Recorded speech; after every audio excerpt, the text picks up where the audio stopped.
SSC GD 2026 का जो paper start हो रहा है वह 23 फरवरी से हो रहा है। उनको मद्देनजर रखते हुए हम 45 दिन का टोटल क्विक रिवीजन लेके आए हैं। आज का हमारा 15वां दिन है।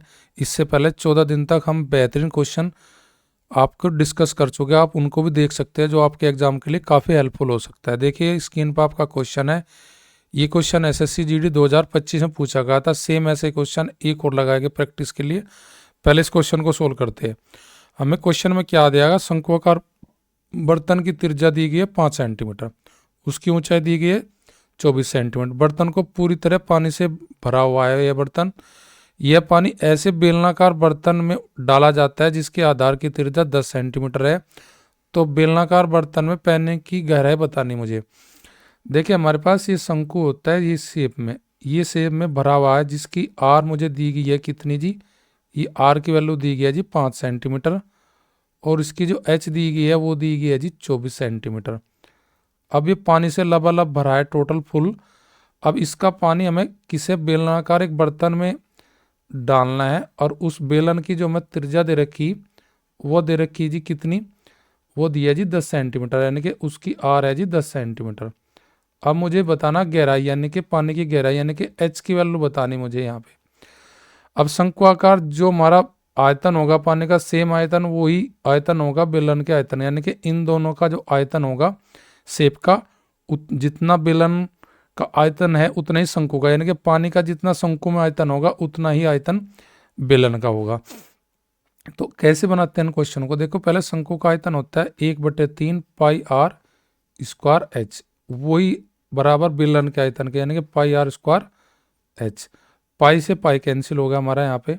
आर जो दे रखी शंकु की दे रखी है 5, तो यहाँ पे क्या करेंगे हम 5 गुना 5, और एच का मान है जी 24, यहाँ पे गुना 1/3 बराबर आर उसकी कितनी दी है बेलन की मुझे 10 सेंटीमीटर, तो 10 गुना 10 और गुना एच मुझे निकालनी है। तो 8 दिया 24, और मैं 5 से क्या करूँगा, 5 दूनी 10 और 5 दूनी 10, ये कट गया हमारा। 2 गुना 2 यानी कि 4, और 4 कटेगा 8 को एक बार 2 बार, अर्थात इधर 2 और उधर एच। तो यानी कि कहने का मीन्स होगा जो पानी की जो गहराई होगी बेलन में वो होगी जी 2 सेंटीमीटर। 2 सेंटीमीटर किस ऑप्शन में दिया गया है, ऑप्शन नंबर 3 में दिया गया है। सेम ऐसे क्वेश्चन शंकु दिया हमें, और शंकु में कुछ पानी भरा है और उसे फिर डाला जाता है पिघलाकर बेलना में बना बेलनाकार आयतन में उसे डाला जाता है पिघलाकर। पानी का नहीं है यहाँ पे, शंक्वाकार दिया जिसकी त्रिज्या 7 सेंटीमीटर है और ऊंचाई 15 सेंटीमीटर है। इसे पिघलाकर बेलनाकार बनाया गया है जिसके आधार की त्रिज्या बेलन की 7 सेंटीमीटर है। तो बेलन की ऊंचाई बताएगी।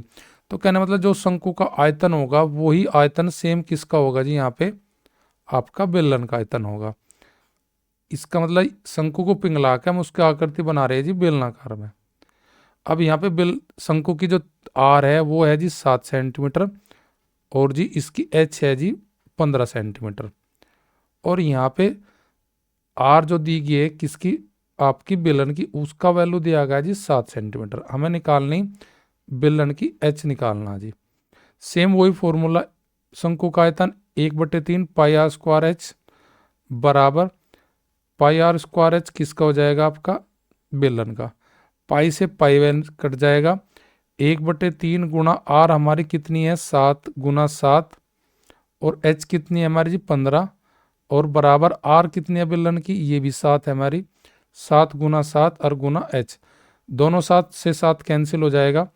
5 3 को लेकर 15 को डिवाइड करेंगे, यहाँ पे आ जाएगा जी 5। 5 बराबर किसके, एच के, यानी कि जो बेलन की ऊंचाई बनेगी वो बनेगी जी 5 सेंटीमीटर, और 5 सेंटीमीटर ऑप्शन मेरी पहले में दिया गया है। तो यानी कि अगर हम शंकु को पिघलाकर बेलन बनाएंगे तो उस बेलन की ऊंचाई कितनी बनेगी, 5 सेंटीमीटर की, जो शंकु की है कितनी, 15 सेंटीमीटर की।